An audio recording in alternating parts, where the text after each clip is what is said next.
Hello दोस्तों, one night prep में आपका स्वागत है। इस डीसीसीएन प्लेलिस्ट में आज हम पढ़ने जा रहे हैं डेटा एनकोडिंग या सिग्नल एनकोडिंग। बात करते हैं डेटा और सिग्नल की। हम देखते हैं अपने आसपास डेली लाइफ में कि डेटा दो टाइप्स के होते हैं, डिजिटल और एनालॉग। जैसे आपकी डिजिटल घड़ी होती है, जो स्मार्ट वॉच आती है आजकल, वो हमें टाइम बताती है डिजिटल में। सपोज 11:11 तो एक डिजिटल टाइम बताया। दूसरा टाइप का डेटा होता है एनालॉग, जो कि कंटिन्यूअसली चेंज होता है। जैसे कि एनालॉग वॉच में हर सेकंड हमें पता चलता है कि टाइम चेंज हो रहा है, तो हमारे पास जो वैल्यूज आती है वो हर एक सेकंड चेंज होती है। ठीक है। ऐसी जो सिग्नल होता है वो दो टाइप्स के होते हैं, डिजिटल और एनालॉग। डिजिटल मतलब डिस्क्रीट वैल्यूज में हमारा डेटा एग्जिस्ट करता है, 0 1, फिर हो सकता है एक 2 का भी हो, एक 2 का भी हमें बनाना पड़ जाए, फिर उसके बाद वापस 1, फिर 0, फिर इस टाइप से हमें डिस्क्रीट डेटा रहता है। डिजिटल मतलब डिस्क्रीट डेटा। एनालॉग में आप देखो कंटिन्यूअस डेटा रहता है, जैसे साइन वेव या कॉस वेव। तो उसमें आप देखो कंटिन्यूअस वैल्यू हमारी अचीव हो रही है। अगर ये 0 है और ये 1 है, तो 0 1 के बीच में हमारी सारी वैल्यूज अटेन हो रही है। तो ये क्या है? कंटिन्यूअस डेटा या एनालॉग डेटा।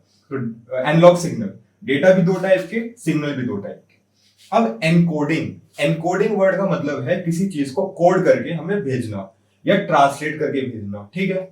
होता क्या है? Data communication. डेटा कम्युनिकेशन मतलब सेंडर से रिसीवर हमें डेटा ट्रांसमिट करना है through a transmission media. Transmission media के टाइप्स वगैरह हम ऑलरेडी पढ़ चुके हैं। सेंडर से रिसीवर हमें डेटा भेजना है। अब हो सकता है कि सेंडर जो हो वो डेटा प्रोड्यूस कर रहा है डिजिटल फॉर्मेट में। ठीक है। जो सेंडर है वो डेटा प्रोड्यूस कर रहा है डिजिटल। डिजिटल में आप मान सकते हो बिट्स, 0 1 0 इस फॉर्मेट में डेटा प्रोड्यूस कर रहा है। बट जो हमारा ट्रांसमिशन मीडिया है उसको डिजिटल डेटा नहीं समझ आता। ट्रांसमिशन मीडिया में तो सिग्नल के फॉर्मेट में ट्रांसफर होता है। और सब फॉर एग्जांपल जो ट्रांसमिशन मीडिया है उसके लिए हमें सिग्नल्स में कन्वर्ट करना पड़ेगा, क्योंकि डायरेक्ट डेटा तो नहीं भेज सकते, हमें एनकोड करना पड़ेगा सिग्नल्स में। तो या तो डिजिटल सिग्नल भेजेंगे हम या एनालॉग सिग्नल भेजेंगे। तो ओरिजिनली जो सेंडर था उसने डिजिटल डेटा प्रोड्यूस किया, ट्रांसमिट करने के लिए, ट्रांसमिशन मीडिया में ट्रांसमिट करने के लिए हमें उसे सिग्नल्स में कन्वर्ट करना पड़ेगा। तो या तो डिजिटल से डिजिटल कन्वर्ट करना पड़ेगा या डिजिटल से एनालॉग कन्वर्ट करना पड़ेगा। सिमिलरली हो सकता है सेंडर जो है हमारा एनालॉग में प्रोड्यूस करे डेटा, तो हो सकता है हमें एनालॉग से डिजिटल में कन्वर्ट करना पड़े या एनालॉग से एनालॉग। ठीक है। ये तो हमने ट्रांसमिशन मीडिया में कन्वर्ट कर दिया। बट अब रिसीवर को तो वापस डेटा चाहिए, रिसीवर को तो वापस डेटा चाहिए, उसे सिग्नल थोड़ी समझ आएगा। तो वापस हमें क्या करना पड़ेगा? उस सिग्नल को डेटा में कन्वर्ट करना पड़ेगा। यानी एनालॉग सिग्नल को हो सकता है हमें डिजिटल डेटा में कन्वर्ट करना पड़े, जिससे कि रिसीवर को समझ आए कि हाँ ये डेटा प्रेजेंट था। तो उसके लिए हम डिकोडर लगाते हैं। जब हमने एनकोडिंग की तो सिमिलरली रिसीविंग एंड पे डिकोडिंग होगी उस सिग्नल को डिकोड करने के लिए। तो आपको समझ आया अभी हमने क्या पढ़ा कि दो टाइप के डेटा, दो टाइप के सिग्नल। ट्रांसमिशन मीडिया में भेजने के लिए हमें सिग्नल्स में कन्वर्ट करना पड़ता है। अब वो ट्रांसमिशन मीडिया पे डिपेंड करता है कि वो सिग्नल डिजिटल उसको चाहिए या एनालॉग। जिस भी टाइप का चाहिए हमें उस फॉर्मेट में कन्वर्ट करना पड़ता है, और इसी कन्वर्जन को हम एनकोडिंग कहते हैं। और अब हम इस वीडियो में डिजिटल टू डिजिटल कन्वर्जन पढ़ेंगे। बाकी कन्वर्जन हम नेक्स्ट वीडियो में पढ़ेंगे। हाँ, अब बात करते हैं डिजिटल टू डिजिटल एनकोडिंग, या इसको लाइन एनकोडिंग भी बोला जाता है। ये तीन टाइप्स के होते हैं, unipolar, polar and bipolar. Unipolar, uni मतलब वन, पोलर मतलब पोलैरिटी। तो यूनिपोलर में हम सिर्फ एक वोल्टेज का यूज करेंगे। पोलर में हम दो वोल्टेज पॉजिटिव एंड नेगेटिव का यूज करेंगे, और बाइपोलर में तीन voltage positive, negative and zero का हम यूज करेंगे। इनको अभी हम डिटेल में पढ़ेंगे। हाँ, तो बात करते हैं यूनिपोलर एनकोडिंग की। सबसे बेसिक और सिंपल एनकोडिंग है यूनिपोलर एनकोडिंग। इसमें जीरो बिट, हमें बिट्स को ही ट्रांसफर करना है। याद कीजिए हम डिजिटल टू डिजिटल पढ़ रहे हैं। डिजिटल डेटा है हमारे पास यानी बिट्स के फॉर्मेट में, और उसमें डिजिटल सिग्नल में कन्वर्ट करना है, यानी डिस्क्रीट सिग्नल्स में हमें कन्वर्ट करना है। ये बात आप ध्यान रखना। तो जीरो वोल्टेज को, जीरो बिट को हम जीरो वोल्टेज से रिप्रेजेंट करते हैं, और वन बिट को पॉजिटिव वोल्टेज। तो आप देखो बस एक वोल्टेज का यूज हो रहा है, इसलिए इसका नाम है यूनिपोलर। तो अब हमें सपोज ये डेटा ट्रांसमिट करना है 1 0 0 1 1 0। तो इसके लिए हम क्या ग्राफ बनाएंगे, इसके लिए हम क्या सिग्नल बनाएंगे। तो 1 को हमने पॉजिटिव से रिप्रेजेंट किया, 0 को हमने 0 से रिप्रेजेंट किया, फिर 0 मिला तो वापस से 0 वोल्ट, 1 मिलते ही हम उसको पॉजिटिव वोल्ट से डिनोट करेंगे। 1 है, वापस से 1 पॉजिटिव वोल्ट, और फिर 0 मिला तो हम वापस से 0। तो आप देखिए कितना सिंपल है कि 1 को पॉजिटिव वोल्टेज, 0 को 0 वोल्टेज। ठीक है। अब इसका डिसएडवांटेज देखते हैं। डिसएडवांटेज इसके दो है। दो डिसएडवांटेज है। पहला है इसके अंदर डीसी कंपोनेंट है। क्या होता है डीसी कंपोनेंट अभी मैं एक्सप्लेन करूंगा।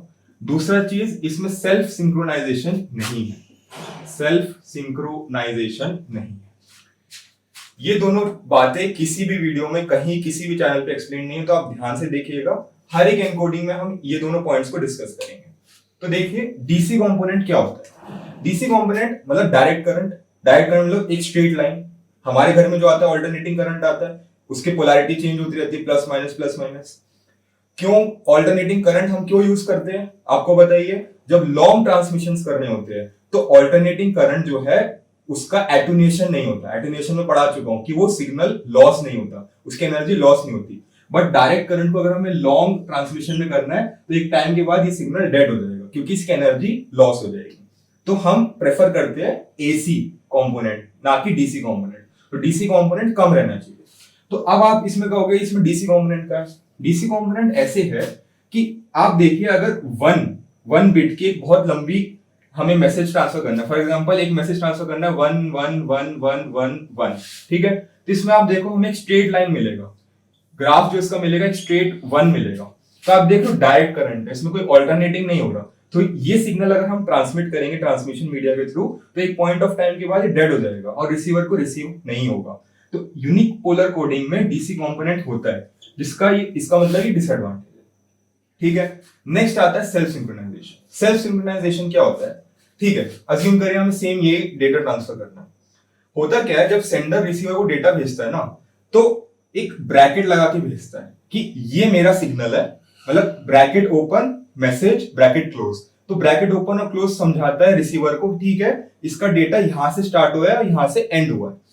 अब ब्रैकेट तो नहीं भेज सकते, तो ब्रैकेट की जगह हम बिट्स का एक सीक्वेंस भेजते हैं। बिट्स का एक सीक्वेंस भेजते हैं। मान लीजिए मेरा ब्रैकेट जो मैंने अपने हिसाब से लिया है उस नेटवर्क के लिए वो है 000, ठीक है। 000 को जैसे ही रिसीवर को 000 मिलेगा वो समझ जाएगा कि message is about to start, message start होने वाला है। और ऐसे जब 000 मिल जाएगा तो समझ जाएगा कि मैसेज खत्म हो गया। तो 000 के बीच में जितना कंटेंट है वो एक्चुअल मैसेज है, ठीक है। रिसीवर को हमने ये बात समझा दी। बट अब आप मानिए कि जो डेटा था उसमें कहीं बीच में 000 था, ठीक है। ये वाला जो 000 था ये ब्रैकेट नहीं था, ये मैसेज का पार्ट था।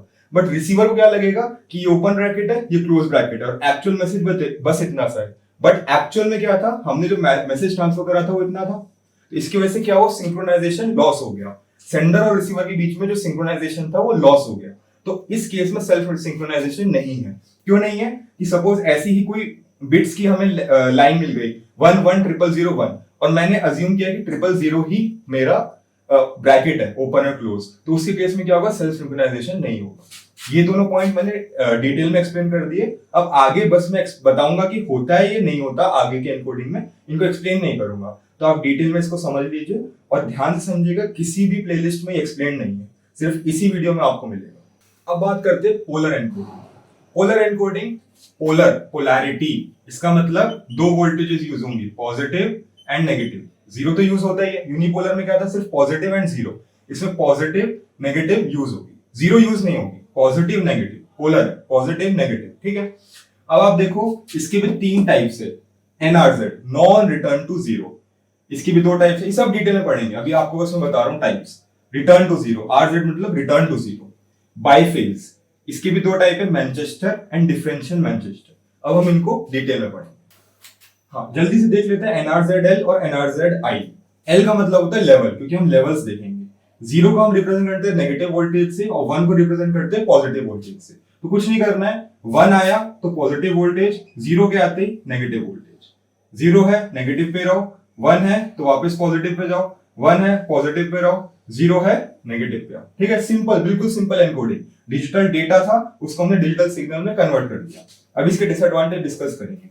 एनआरजेड आई में क्या है, एनआरजेड आई कहता है जब भी वन मिले तभी इन्वर्जन करो तभी, और जीरो पे नो इन्वर्जन, जीरो पे नो इन्वर्जन। इन्वर्जन मतलब पॉजिटिव नेगेटिव की बात कर रहा हूं मैं।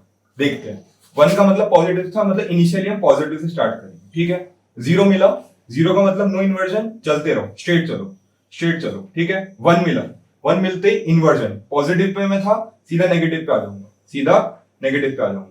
वन मिला, इन्वर्जन नेगेटिव था, पॉजिटिव पे आ जाऊंगा, नेगेटिव था, पॉजिटिव पे आ जाऊंगा, जीरो है, कोई इन्वर्जन नहीं, स्ट्रेट चलो, स्ट्रेट। तो ये था एनआरजेड आई। अब डिसएडवांटेज देखते हैं जल्दी से। डिसएडवांटेज क्या है देखिए, डिसएडवांटेज हम उसी दो चीजों पे हम डिस्कस करेंगे, एक है डीसी कंपोनेंट और दूसरा है सिंक्रोनाइजेशन, जो कि अभी मैं एक्सप्लेन कर चुका हूं। इस पे डिस्कस करते हैं। क्या इसमें डीसी कंपोनेंट है? हाँ बिल्कुल है। अगर वन की एक बहुत लंबी चेन होगी तो फिर से क्या होगा, वन एक स्ट्रेट लाइन में चलेगा, डीसी कंपोनेंट है। क्या इसमें सिंक्रोनाइजेशन का इश्यू है? सिंक्रोनाइजेशन कब होता था? जब मैंने आपको बताया था कि सेम सिंबल सिग्नल हमें मिला।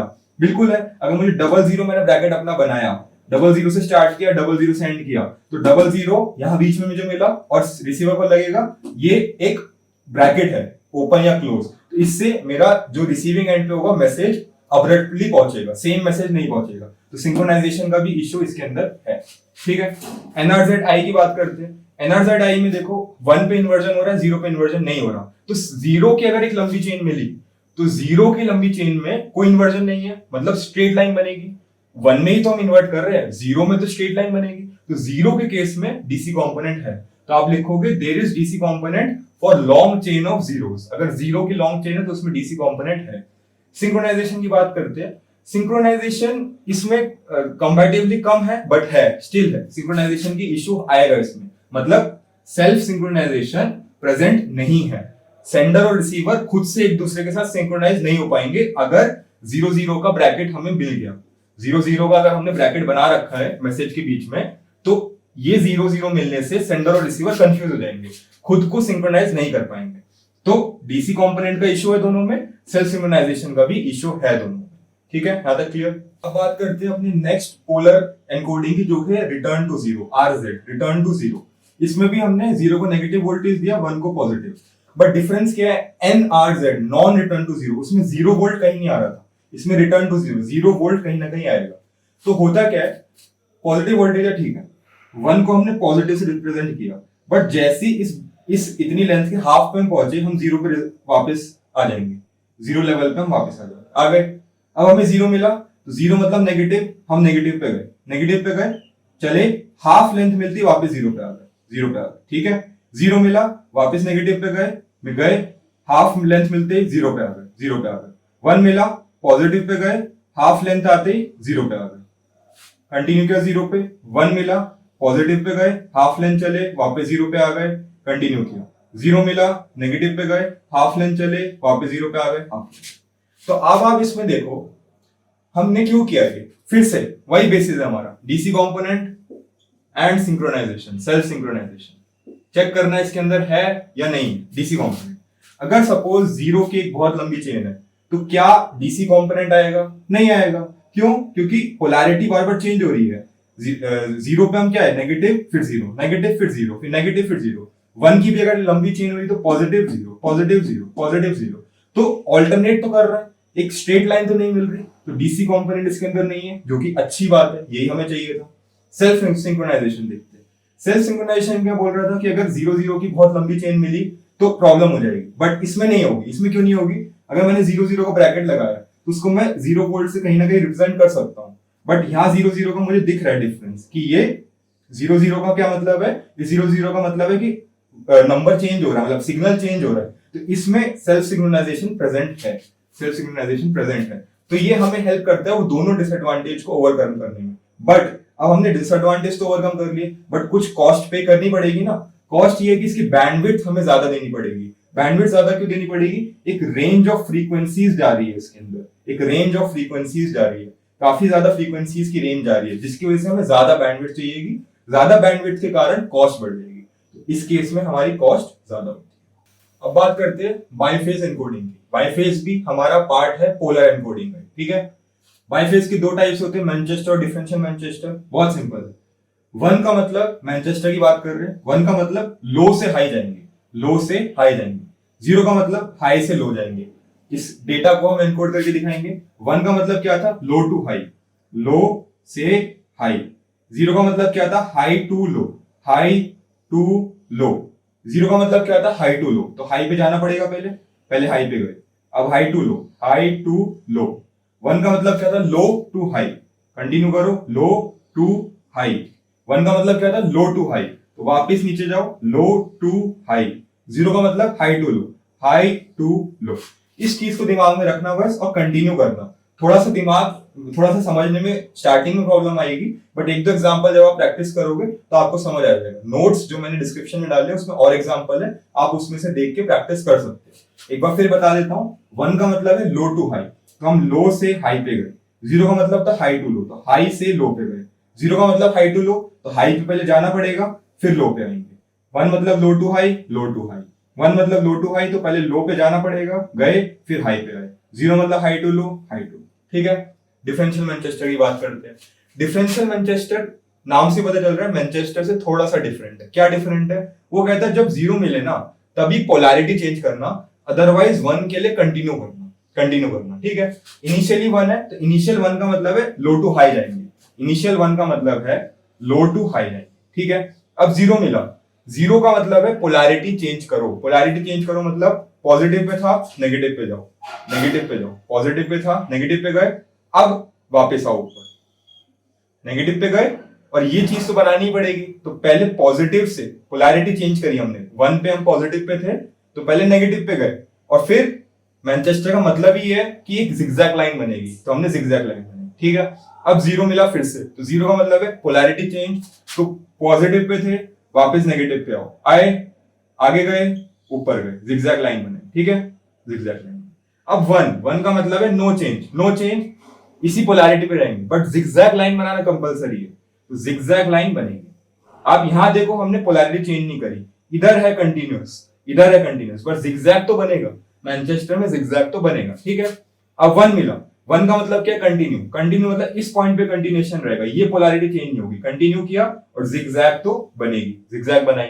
अब जीरो मिला, जीरो का मतलब पोलैरिटी चेंज, पॉजिटिव पे से नेगेटिव पे जंप किया, अब जिगजैग बनाई, जिगजैग बनाई। ठीक है, मैनचेस्टर मतलब जिगजैग तो बनेगा। फिर से समझ लो, one initially low to high गए, लो टू हाई गए, जीरो मिला, पोलैरिटी चेंज, पॉजिटिव से जंप किया नेगेटिव पे और फिर बनाया जिगजैग, जिगजैग बनाया। जीरो पोलैरिटी चेंज, पॉजिटिव से जंप किया नेगेटिव, फिर zigzag. One no change, continue किया फिर zigzag. One no change, continue किया जिगजैग। जीरो पोलैरिटी चेंज, नीचे आए फिर जिगजैग। ठीक है, नोट्स में दिया हुआ है और एग्जांपल, उसको प्रैक्टिस करो। हाँ, अब बात करते हैं वही मेन चीज हमारी, डीसी कंपोनेंट और सेल्फ सिंक्रोनाइजेशन है या नहीं है? आप बताइए, सोचिए, है या नहीं है? ये भी नहीं होना चाहिए और ये होना चाहिए। एक्चुअल जो हमारी रिक्वायरमेंट है, ये नहीं होना चाहिए, ये होना चाहिए। चेक करते। डीसी कंपोनेंट कब आता था? जब एक स्ट्रेट लाइन मिलती थी। अगर हमें जीरो की भी एक लॉन्ग चेन मिली है तो जिगजैग तो बन ही रहा है, पोलैरिटी दोनों में चेंज हो रही है, तो स्ट्रेट लाइन हमें कभी नहीं मिलेगी, तो डीसी कंपोनेंट नहीं है दोनों केस में, और अच्छी बात है, नहीं होना चाहिए। सेल्फ सिंक्रोनाइजेशन, अगर हमने जीरो जीरो का ब्रैकेट भी लगाया स्टार्ट में, तो लॉन्ग चेन ऑफ जीरो से या सेम ये मिलने से कोई कंफ्यूजन नहीं आएगी, क्योंकि हमने पोलैरिटी चेंज करी है, अपने लिए हमने कोड बनाया हुआ है, इसमें सेल्फ सिंक्रोनाइजेशन की प्रॉब्लम नहीं आएगी। सेल्फ सिंक्रोनाइजेशन प्रेजेंट है दोनों के लिए, तो इसमें सेल्फ सिंक्रोनाइजेशन भी है, मतलब जो हमारी रिक्वायरमेंट है फुलफिल हो रही है। बट अगेन हमें बैंडविड्थ कॉस्ट पे करना पड़ेगा, इतनी बैंडविड्थ हमें प्रोवाइड करनी पड़ेगी जिससे इतनी फ्रीक्वेंसीज हम उस ट्रांसमिशन मीडिया में दे पाए। ठीक है, तो ड्रॉबैक क्या है? कॉस्ट ज्यादा है, क्योंकि बैंडविड्थ ज्यादा रिक्वायर्ड है। ठीक है, अब बात करते हैं सबसे last digital to digital encoding की, जो कि है बाइपोलर। बाइपोलर में हम पॉजिटिव, नेगेटिव और जीरो तीनों पोलैरिटीज का यूज करते हैं। इसके तीन टाइप से AMI, B8ZS और HDB3। AMI का मतलब है ऑल्टरनेट मार्क इन्वर्जन, अभी हम AMI पढ़ेंगे। B8ZS और HDB3 थोड़ा सा अपडेशन है AMI का, जिससे हम अपना सिंक्रोनाइजेशन वाला प्रॉब्लम ठीक करते हैं, तो वो अभी हम नेक्स्ट पढ़ेंगे। पहले AMI देखते हैं। AMI में क्या होता है? जीरो को हम जीरो वोल्टेज से रिप्रेजेंट करते हैं और वन को ऑल्टरनेट साइन से रिप्रेजेंट करते हैं। मतलब इनिशियली वन को हमने पॉजिटिव से शो किया, जीरो आया तो हम जीरो पे चले गए, जीरो आया तो जीरो पे ही रहे, वन आया तो ऑल्टरनेट हो जाएगा, मतलब इस वन से पहले वाला वन ये था, इस पे क्या था? पॉजिटिव साइन, तो इस वन पे क्या होगा? Negative sign. ठीक है, इस वन के लिए हम ये वाला वन चेक करेंगे, इस पे नेगेटिव था तो इस वन पे ऑल्टरनेट यानी पॉजिटिव होगा, और जीरो के लिए वापस जीरो। तो आप देखो, वन के लिए ऑल्टरनेट होगा, जीरो के लिए जीरो है। अब फिर से डिस्कस करते हैं डीसी कंपोनेंट और सेल्फ सिंक्रोनाइजेशन। डीसी कंपोनेंट आप देखो, वन में तो इन्वर्जन होता रहेगा, अगर वन की लॉन्ग चेन मिलेगी तो हम ऑल्टरनेट उसको करते रहेंगे। अगर वन वन वन वन ये लॉन्ग चेन है तो होगा क्या? पॉजिटिव फिर नेगेटिव फिर पॉजिटिव फिर नेगेटिव फिर पॉजिटिव, तो वन में तो ऑल्टरनेट होगा। बट जीरो में आप देखो, जीरो में हमेशा जीरो रह रहा है, तो अगर एक जीरो की लॉन्ग चेन है, जीरो की अगर लॉन्ग चेन है तो वो हमेशा जीरो पे रहेगा। तो जीरो के केस में डीसी कंपोनेंट एग्जिस्ट करता है, तो डीसी कंपोनेंट नहीं होना चाहिए, बट इसका डिसएडवांटेज है कि DC component exist for long chain of zeros. Self synchronization, बिल्कुल सेल्फ सिंक्रोनाइजेशन इसमें नहीं है। क्यों नहीं है? अगेन बिकॉज ऑफ जीरो, कि अगर जीरो की अगर हमने ब्रैकेट बना रखा है स्टार्टिंग में, तो ट्रिपल जीरो मिलते ही सेंडर और रिसीवर में एम्बिग्युइटी आ जाएगी और वो मैसेज को ढंग से इंटरप्रेट नहीं कर पाएगा। सेल्फ सिंक्रोनाइजेशन मैंने एक्सप्लेन किया हुआ है, आप वहां से देख सकते हैं, तो इसलिए मैं दोबारा एक्सप्लेन नहीं कर रहा हूं। आप खुद भी अंदाजा लगा सकते हैं कि अगर जीरो की लॉन्ग चेन होगी तो ब्रैकेट हमें आइडेंटिफाई करने में प्रॉब्लम होगी और सेल्फ सिंक्रोनाइजेशन का इश्यू आएगा। अब बात करते हैं हमारे लाइन एनकोडिंग या डिजिटल टू डिजिटल एनकोडिंग के सबसे लास्ट टॉपिक की, स्क्रम्बलिंग। स्क्रम्बलिंग का मतलब होता है कि हम एक लॉन्ग चेन को ब्रेक करते हैं। इससे पहले हमने पढ़ा कि हर एक केस में डीसी कंपोनेंट या सिंक्रोनाइजेशन का इश्यू आ रहा था जब भी हमें एक लॉन्ग चेन मिल रही थी जीरोस की या वंस की। तो स्क्रम्बलिंग क्या करता है? उस लॉन्ग चेन को ब्रेक करने में हेल्प करता है, जिससे सेंडर और रिसीवर को समझ आए कि अगर एक जीरो की लॉन्ग चेन मिली है तो वो मैसेज का पार्ट है, ना कि वो ब्रैकेट है, ना कि वो सिंक्रोनाइजेशन के लिए डला हुआ है। डीसी कंपोनेंट और सेल्फ सिंक्रोनाइजेशन में एक्सप्लेन कर चुका हूं, तो आप वहां से पढ़ लीजिए। और लॉन्ग चेन ऑफ जीरोस होगी और उसके अंदर हम अगर ऑल्टरनेट करंट ला पाए, ऑल्टरनेट सिग्नल ला पाए, तो डायरेक्ट करंट वाला भी इशू सॉल्व हो जाएगा। तो स्क्रम्बलिंग हमें हेल्प करता है सेल्फ सिंक्रोनाइजेशन और डीसी कंपोनेंट दोनों को फिक्स करने में। अब आप देखिए B8ZS और HDP3, ये दो तरीके हैं, दोनों बाइपोलर के ही पार्ट है, दोनों ही AMI पे हमने कुछ अपडेशन किया है जिससे हमें ये मिला है। AMI रूल फॉलो होगा कुछ अपडेशन, कुछ चेंजेस के साथ, ठीक है। सबसे पहले बात करते हैं B8ZS, बाइपोलर 8-0 सब्स्टिट्यूशन। 8-0 को हम सब्स्टिट्यूट करेंगे। इसका मतलब अगर हमें 8-0 की लॉन्ग चेन मिली, मतलब कंसेक्यूटिव 8 जीरोस है हमारे मैसेज में, तो एक तो डायरेक्ट करंट आ जाएगा इसमें, प्लस सिंक्रोनाइजेशन का इशू आएगा। तो उसको ठीक करने के लिए हमने ये कंसेप्ट इंट्रोड्यूस किया है। क्या कंसेप्ट है? कि लास्ट पल्स पॉजिटिव है तो उन 8-0 को ऐसे रिप्रेजेंट करना है, लास्ट पल्स अगर नेगेटिव है तो उनको ऐसे रिप्रेजेंट करना है। अभी एग्जांपल के थ्रू समझ आ जाएगा। फिर से आपको बता रहा हूं, AMI पे बेस्ड है जो अभी हमने पढ़ा है। तो AMI में क्या होता था? 0 के लिए 0 वोल्टेज और 1 के लिए ऑल्टरनेट वोल्टेज जाती थी, ऑल्टरनेट। ये पार्ट था AMI का, ठीक है। AMI हमने पढ़ा था, AMI का ही कुछ चेंजेस होते हैं इसमें। तो अब बात करते हैं 1 इनिशियली पॉजिटिव, ठीक है, AMI रूल फॉलो करना है 1। दूसरा 1 आया तो ऑल्टरनेट, चेंज करना है पोलैरिटी, नेगेटिव। अब AMI के हिसाब से क्या होता था? 0 के लिए हम स्ट्रेट बनाते थे, बट ये क्या है? B8ZS AMI का अपडेशन। तो इसमें क्या होगा? ये रूल फॉलो होंगे, ये टेबल आपको याद रखनी है। तो देखिए लास्ट पल्स क्या है इस केस में? नेगेटिव। जब हमारे 8-0 का सीक्वेंस स्टार्ट हो रहा है तो उससे पहले लास्ट पल्स क्या है? नेगेटिव है, नेगेटिव। तो 8-0 को ऐसे सब्स्टिट्यूट करना है। कैसे? स्टार्टिंग के 3-0 जीरो लाइन पे आएंगे, स्टार्टिंग के 3-0 जीरो लाइन पे आएंगे, आ गए। उसके बाद आएगा नेगेटिव, फिर आएगा पॉजिटिव, फिर वापस से 0, फिर आएगा पॉजिटिव और वापस से नेगेटिव। तो आपको ये टेबल याद रखनी है और कैलकुलेट करना है कि जब 8-0 की स्ट्रिंग हमारी स्टार्ट हो रही है तो उससे पहले वाला पल्स पॉजिटिव था या नेगेटिव। हमारे एग्जांपल में नेगेटिव था तो हमने उसको इससे सब्स्टिट्यूट कर दिया, अगर पॉजिटिव होता तो हम ये वाला केस, ठीक है। अब एक इंपॉर्टेंट चीज जो इसमें ध्यान रखने की है, बार बार मैं आपको कह रहा हूं AMI पे बेस्ड है, ठीक है। AMI क्या बोलता है? ऑल्टरनेट हमें जाना है। जैसे पॉजिटिव था उसके बाद हम नेगेटिव पे गए, तो in case AMI rule follow होता और हमें इस नेगेटिव के बाद वापस से 1 ही मिलता। अगर 1 मिलता तो हम क्या करते? पॉजिटिव में स्विच होते ना। बट हुआ क्या? हमने स्विच तो किया, ठीक है, 0 पे स्विच किया क्योंकि B8Z है, बट नेगेटिव में रहे। तो ये क्या है? वॉयलेशन। हमें कायदे से क्या करना चाहिए था? नेगेटिव के बाद पॉजिटिव में स्विच करना चाहिए था, बट हम नेगेटिव से नेगेटिव में ही रहे, तो ये है वॉयलेशन। बट इसमें आप देखो नेगेटिव मिलते ही नेक्स्ट जो हमारा पोलैरिटी था वो पॉजिटिव था, तो ये वॉयलेशन नहीं है। इस केस में B लिख रहा हूं, B मतलब बाइपोलर रूल या फिर AMI रूल फॉलो हुआ है, ठीक है। अब हमें पॉजिटिव मिला तो इसके बाद नेगेटिव होना चाहिए था, बट देखिए आप वापस पॉजिटिव मिला, इसका मतलब वॉयलेशन है। और पॉजिटिव मिलने के बाद नेगेटिव मिला, ये रूल फॉलो हुआ, इसका मतलब वॉयलेशन नहीं है। V मतलब वॉयलेशन, B का मतलब है बाइपोलर रूल फॉलो हुआ है, AMI रूल फॉलो हुआ है।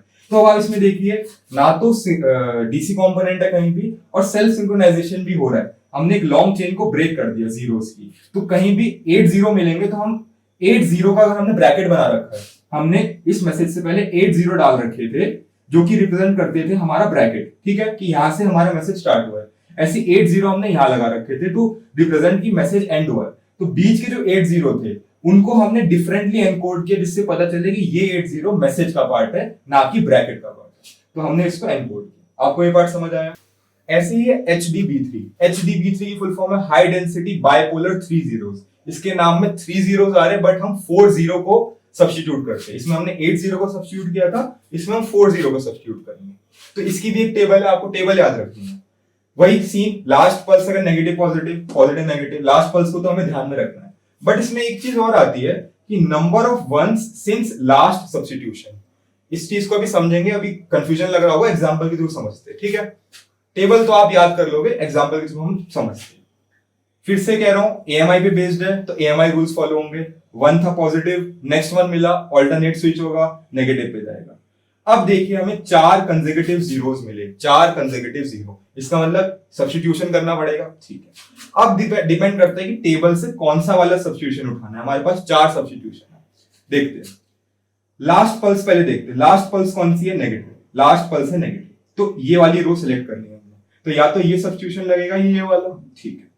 अब वो कह रहे हैं number of ones since last substitution. ये वाला जो सब्स्टिट्यूशन है इससे पहले हमने कोई सब्स्टिट्यूशन करा होगा या नहीं किया, जो भी है। इस सब्स्टिट्यूशन से पहले मान लीजिए हमने कोई सब्स्टिट्यूशन किया, ठीक है, उसके बाद हमें 2 1 मिले, सिर्फ 2 1 मिले। अभी नेक्स्ट एग्जांपल करेंगे तो और अच्छे से क्लियर होगा। 2 1 मिले, 2 1 मिले मतलब इवन नंबर ऑफ वंस मिले। नेगेटिव पल्स है last, even number of ones, 2 ones है, तो कौन सा वाला आ जाएगा? ये वाला आ जाएगा। इससे हम सब्स्टिट्यूट करेंगे। कैसे सब्स्टिट्यूट करेंगे? पहला 0 जाएगा पॉजिटिव में, गया पॉजिटिव में। उसके बाद दोनों 0 रहेंगे इसी पे, 0 बेस पे, ठीक है। उसके बाद नेक्स्ट 0 के लिए हम जाएंगे पॉजिटिव, पॉजिटिव पे गए। अब वापस ऑल्टरनेट मार्क 1 वाला रूल, 1 मिलती पोलैरिटी चेंज, 0 पे है तो नेगेटिव पे जाएगा, ठीक है। अब आप इसमें देखिए हमने वही रूल फॉलो किया। लास्ट सब्स्टिट्यूशन में इवन थे और नेगेटिव पल्स थी, तो 4 zeros को हमने ऐसे रिप्रेजेंट किया। और अब फिर से वायलेशन का चेक कर लेते हैं। पॉजिटिव नेगेटिव पॉजिटिव, ठीक है। पॉजिटिव पॉजिटिव ये गलत हो गया, इसका मतलब ये है violation. Positive negative positive, negative होना चाहिए था बट है क्या? पॉजिटिव, वायलेशन, ठीक है। पॉजिटिव के बाद नेगेटिव, ये कोई वायलेशन नहीं, इसमें रूल फॉलो हुआ, ठीक है। अभी एक एग्जांपल और देखते हैं और अच्छे से क्लियर होगा। अब देखिए स्टार्टिंग में ही 4 0 मिल गए, तो इससे पहले तो हमने कोई सब्स्टिट्यूशन नहीं किया, ठीक है। 4 0 मिले, इससे पहले कोई 1 था नहीं, 0 1 थे। 0 1 का मतलब क्या है? Even number of ones, even number of ones, even number of ones, ठीक है। अब इन दोनों में से कोई एक चूज करना है। लास्ट पल्स हमारी नेगेटिव थी या पॉजिटिव? अब इससे पहले कुछ नहीं था, ना तो नेगेटिव या पॉजिटिव। तो मान चलो इसको थोड़ा क्वेश्चन को मुश्किल बनाने से अच्छा इसको कर लेते हुए, एग्जाम में भी ऐसे नहीं आएगा। मान लीजिए इससे पहले एक 1 था, मान लीजिए इससे पहले एक 1 था, तो 1 को तो हम पॉजिटिव से डिनोट करते हैं, ठीक है। इस सब्स्टिट्यूशन से पहले कितने 1 है? ऑड 1 है, ऑड 1 है, ठीक है। और पल्स कौन सी है? पॉजिटिव, तो पॉजिटिव में ऑड, 0 0 प्लस, 0 0 प्लस प्लस। 4 0 को हमने कैसे रिप्रेजेंट किया? 0 0 प्लस, 0 0 प्लस, ठीक है। अब आएंगे 1 पे, 1 पे आए AMI रूल, पॉजिटिव से नेगेटिव में स्विच, पॉजिटिव से नेगेटिव में स्विच कर लिया, ठीक। अब वापस से देखिए हमें 4 0 का सीक्वेंस मिला, 4 0 का सीक्वेंस मिला। तो पहले तो चेक करते हैं लास्ट पल्स, 4 0 से पहले वाली पल्स क्या है? नेगेटिव, नेगेटिव, तो ये वाली रो सेलेक्ट करी, ठीक है। अब हमें देखना है number of ones since last substitution. Last substitution ये था, इसके बाद कितने 1 आए? एक 1 आया। एक 1 मतलब ऑड 1, ऑड 1 मतलब ये वाली रो थी, ये वाला कॉलम, इससे सब्स्टिट्यूट करना है। 0 0 माइनस, 0 0 माइनस, हो गया हमारा एनकोडिंग, सिंपल, कोई प्रॉब्लम ही नहीं है। अब वायलेशन चेक कर लेते हैं। AMI रूल क्या कहता है? Positive negative, positive negative, positive negative मिलना चाहिए था, क्या मिला? Positive, violation. पॉजिटिव के बाद नेगेटिव मिला, ठीक है, कोई दिक्कत नहीं, सही, रूल फॉलो हुआ, बी मतलब रूल फॉलो हुआ। आगे बढ़े, नेगेटिव के बाद क्या मिलना चाहिए था? पॉजिटिव, क्या मिला? वापस से नेगेटिव, वायलेशन, ये है वायलेशन। तो अब आपको समझ आया? इसमें भी आप देखिए हमने 4 की चेन ब्रेक कर दी। तो अगर हम यूज कर रहे 4 0 का sequence as a bracket message से पहले, तो ये वाला 4 0 को हम मिस इंटरप्रेट नहीं करेंगे, जो रिसीवर होगा मिस इंटरप्रेट नहीं करेगा, क्योंकि हमने चेन ब्रेक कर दी, हमने कंटिन्यूअस चेन ब्रेक कर दी। तो ये 2 कंसेप्ट है जो AMI पे ही बेस्ड है और हेल्प करते हैं चेन को ब्रेक करने में, जिससे DC कंपोनेंट ब्रेक होता है और सेल्फ सिंक्रोनाइजेशन अचीव होता है। तो लाइन इनकोडिंग में ये सारी टेक्निक थी। आगे की जो इनकोडिंग है जिसमें हम डिजिटल टू एनालॉग करेंगे या एनालॉग टू डिजिटल करेंगे या एनालॉग टू एनालॉग, वो हम नेक्स्ट वीडियो में डिस्कस करेंगे। इस वीडियो में इतना ही करेंगे। अगर ये वीडियो आपको अच्छी लगी हो तो जरूर लाइक कीजिएगा, कमेंट में मेरे को बताइएगा और चैनल को सब्सक्राइब कीजिएगा और अपने दोस्तों के साथ ज्यादा शेयर कीजिएगा। Thank you.